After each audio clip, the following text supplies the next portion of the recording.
let's make a rejuvenation sugar scrub. 2-ounce glass bottle, little fractionated coconut oil. We're going to put the coconut oil in the bottom first. Then we're going to add a little bit of sugar. And we're going to kind of layer it.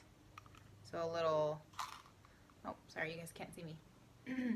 A little oil, a little sugar. Now you don't have to use fractionated coconut oil. You can use olive oil if you don't have fractionated coconut oil. You can use jojoba oil. You can use grapeseed oil, sweet almond oil. Any of those will work.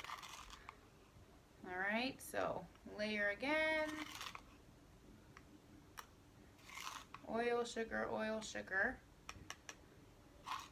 And then I leave a little room.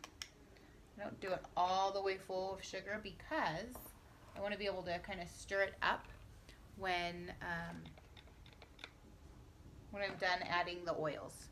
So the one for the Rejuvenate Sugar Scrub, we're going to use the Deep Blue, which is an amazing combination of oils.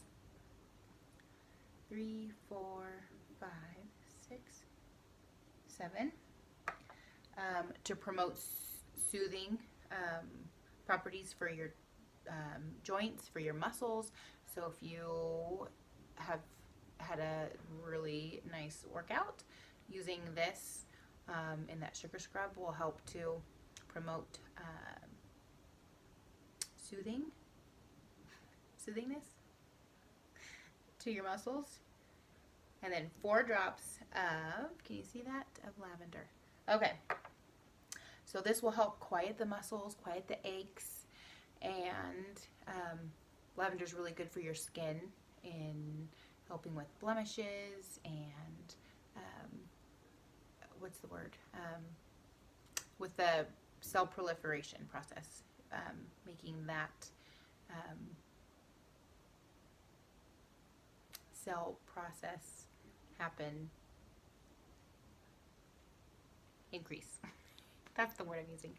Okay, so those are the 2, Deep Blue and Lavender, for this sugar scrub, which is going to be rejuvenating after a long day of work.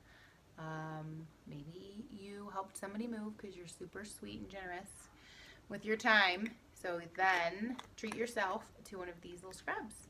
Super easy. This will last, I don't know, depending on how much you use in the shower. I usually use it just like on areas that are rough, like my elbows, my knees, my feet tend to dry out, and my hands. If you want to make it for your whole body, then I would say use a larger jar. That one can be like a spot treatment for areas where you've got stubble from shaving or things like that. Rub that in and yeah, enjoy. One note of caution, there is peppermint in the Deep Blue, so I wouldn't recommend shaving and then using that directly after. This is like the next day using it, so you don't get that peppermint in any little micro cuts or anything like that on your skin. So, okay, have any questions, let me know. Enjoy.